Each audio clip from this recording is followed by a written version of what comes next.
Bismillah. Pertama, kami bukan orang FPI.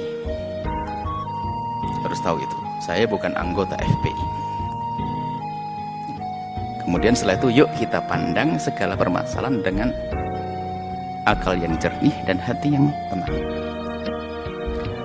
Pertama adalah kedatangan Habib Rizik disambut oleh orang sebanyak itu kemauan umat, bukan rekayasa, bukan dibayar mereka. Ayo, Anda posisi seperti saya, adil. Anda tidak di FPI dan tidak jadi musuh FPI. Anda berada di tengah-tengah. Kedatangan mereka, umat segitu banyak, bukan direkayasa. Bukan, kalau rekayasa mau dibayar biar datang, nggak ada. Bahkan ini masa pandemi, semua orang meninggalkan kerjaannya dengan sukarela. Maka yang harus kita pahami, ada apa di balik ini semuanya? Kerinduan kepada apa sih mereka kok sampai seperti itu? Kita jujur. Nggak perlu kita marah-marah ini. Kadang-kadang dimarahkan Habib Rizik. Habib Rizik ingin datang ke negerinya, ingin berjuang, ingin berdakwah. Bukan direkayasa, bukan direkayasa kedatangan mereka itu. Nah ini yang pertama yang harus kita pahami, supaya kita tidak suudzon. Nggak ada rekayasa. Bahkan yang datang itu orang rela berkorban. Kemudian kedatangan beliau adalah tadi membuat kerusakan, keramaian dan sebagainya. Mari kita pandang dengan jujur juga. Kalau Habib Rizik mengadakan kumpulan, demo dan sebagainya misalnya, jujur Anda, apa sih yang diminta Habib Rizik? Habib Rizik tidak minta pulau untuk pesta apa sih? Tidak juga minta apa jabatan apa. Tapi yang diminta apa? Coba kita cari. Anda jujur sebagai bangsa Indonesia yang adil, yang jujur, apa yang diminta?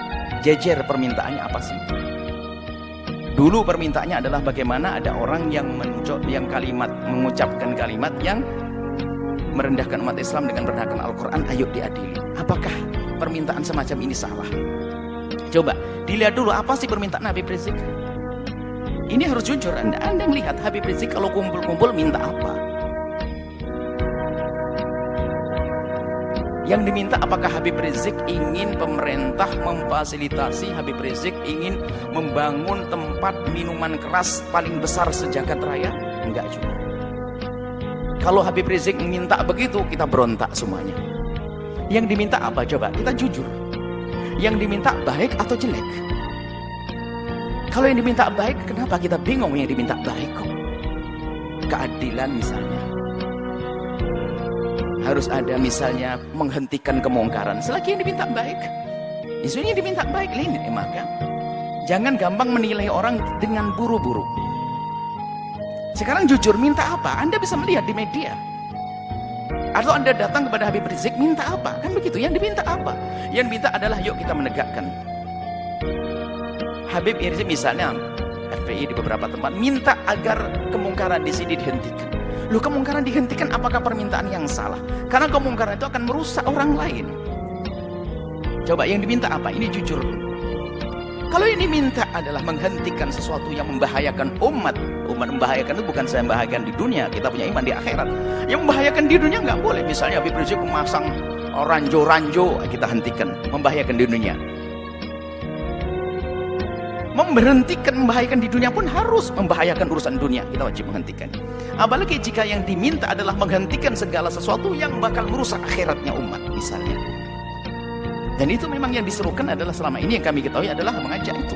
Bagaimana agar kemungkaran tidak terus merebak, kemudian juga bagaimana keadilan bisa ditegakkan.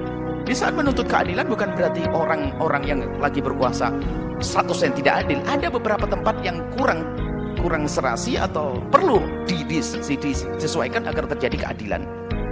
Jadi minta keadilan itu wajar sah. Keadilan berlaku untuk siapa? Untuk semua umat, untuk bangsa ini. Bukan keadilan untuk Habib Rizik dan FPI-nya, bukan keadilan untuk semuanya. Coba yang diminta apa?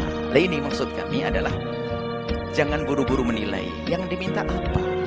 bukan minta bantuan untuk membangun pesantrennya di mana, bukan untuk kepentingan ormasnya, bukan, akan tapi selama ini disuarakan adalah seputar itu.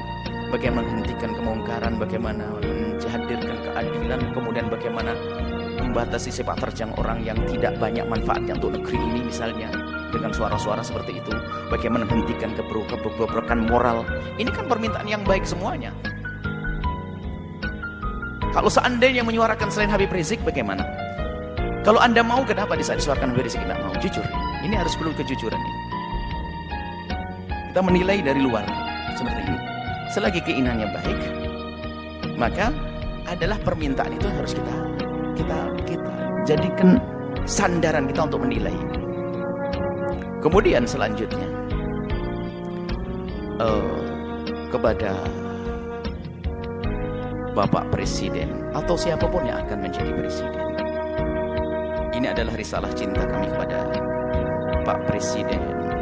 Ya, kalau mendengar alhamdulillah, kalau tidak mendengar Allah perdengarkan ke hati, biarpun telinganya tidak mendengar. Atau calon presiden, ketahuilah bahwa jabatan kepresidenan itu sangat terbatas. Apa artinya satu kali naik, dua kali naik, ujung-ujungnya adalah kesengsaraan yang panjang di akhirat nanti.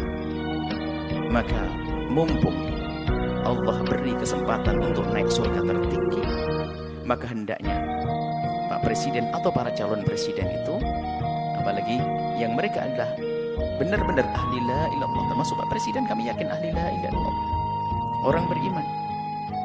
Perhatikan keimanan tersebut. Jadikan jabatan presiden ini adalah untuk selamat di akhirat.